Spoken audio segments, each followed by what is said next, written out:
Olá, quarentenadas e quarentenados labiartianos. Nós estamos aqui impossibilitados de seguir com os encontros presenciais no Lab e por isso nós estamos fazendo essas conversas para que a gente possa ter um pouco de interação aqui e fazer também algumas recomendações de coisas bacanas para vocês fazerem nesse período de quarentena, nesse período em que ninguém pode sair de casa. Ao fundo aqui, The End, The Doors, uma música bastante propícia para a ocasião. Quem não conhece, recomendo. E o negócio é a gente ouvir música, ler muitos livros, assistir muitos filmes, fazer coisas muito bacanas.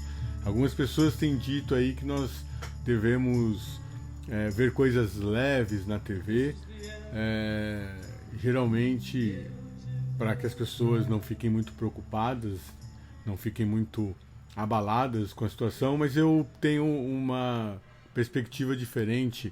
Eu acho que nós, na verdade, devemos buscar a intensificação da vida em todos os momentos, e não é porque a gente está em quarentena que a gente vai ficar anestesiado. Pelo contrário, vamos ter uma experiência estética e vivenciar essas emoções que podem ser propiciadas por grandes filmes, podem ser propiciadas por grandes livros. E aí eu pensei numa recomendação para vocês, eu acho que é um livro muito propício para a ocasião, que é justamente o Decameron de Boccaccio. Para quem não conhece, trata-se de um livro que aborda a peste negra. Na verdade, não diretamente, né, mas conta histórias da época, né, em que ocorria a peste negra.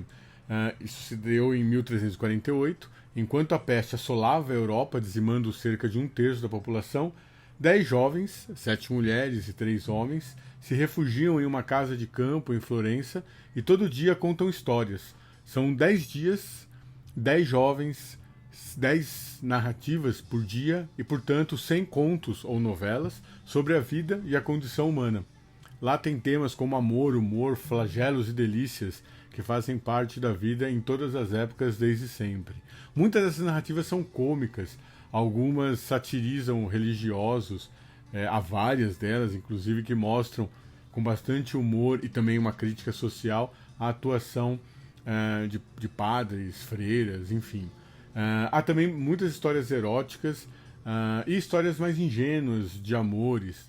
Também há muitas histórias em que há golpes, um engana o outro e depois o outro engana de volta, enfim.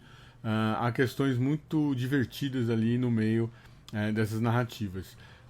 O que a gente vê ali é um retrato da humanidade que é tanto mais fiel por ser múltiplo, justamente por trazer aí uma multiplicidade de características humanas. E ele é bastante atual também, porque o humano que aparece lá é sempre o mesmo, nós sabemos disso, embora cada época tenha as suas peculiaridades. Há quem julgue que narrar histórias ou ler livros no momento de pandemia é puro escapismo, como se a gente estivesse fugindo da realidade. Mas eu acho que não, né? Eu acredito que o livro pode ser, esse livro especificamente pode ser considerado uma obra realista, inclusive pela descrição detalhada que faz dos sintomas dos infectados e da situação vivida pela sociedade italiana da época. Então é um belo livro que nos ensina a viver tragicamente, ou seja, a vida pode ser afirmada mesmo com todo o sofrimento. E aí, na minha perspectiva, nos meus estudos, na minha visão, para que serve a arte, para que serve a literatura, para que a gente lê? Justamente para vivenciar grandes emoções, para ter intensidade, para intensificar a nossa vida. E nós não podemos esmorecer, não podemos nos anestesiar neste momento de recolhimento, nesse momento em que nós temos que ficar em casa. Bom, quem vai... o livro tem várias versões, né? E aí fica recomendado para quem gosta de ler nos dispositivos eletrônicos, né? Não vou citar aqui nomes, mas enfim, é possível ler, adquirir o livro eletronicamente. Também é possível baixar PDFs, como ele já caiu em domínio público. Quem lê italiano encontra no domínio público, por exemplo, o original. Quem prefere a tradução em português, ou tem que ler, né, na tradução em português, também não é difícil de encontrar. Há PDFs disponíveis. E há também como adquirir em livrarias, várias edições à disposição. Eu recomendo não ir a uma livraria e sim pedir para que para que possa receber em casa. E também, quem quiser aproveitar a experiência e também ir para o cinema, também ver alguns filmes, eu recomendo alguns. Boccaccio 70 é um deles, é um filme de 3 horas e 25 minutos de duração.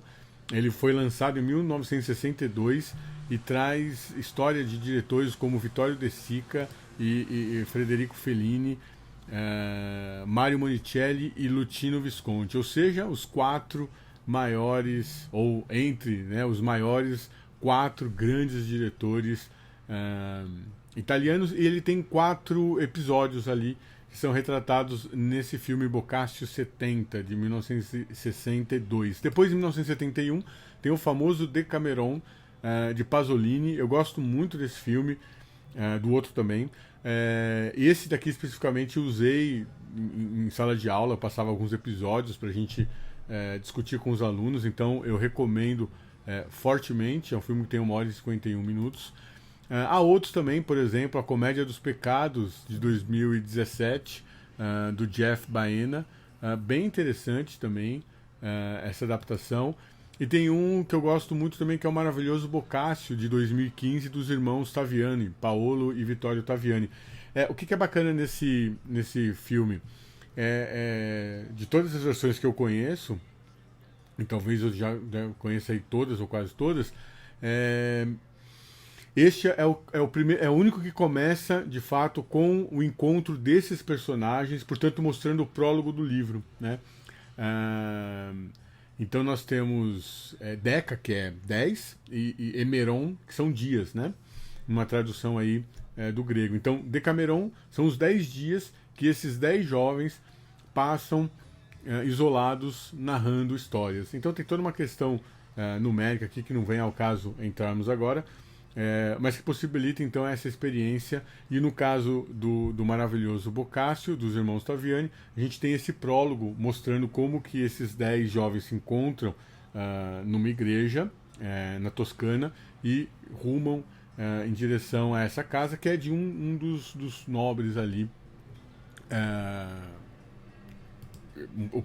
O proprietário é um dos nobres, né, entre esses 10 jovens, e aí a gente vai acompanhar então as narrativas a partir daí.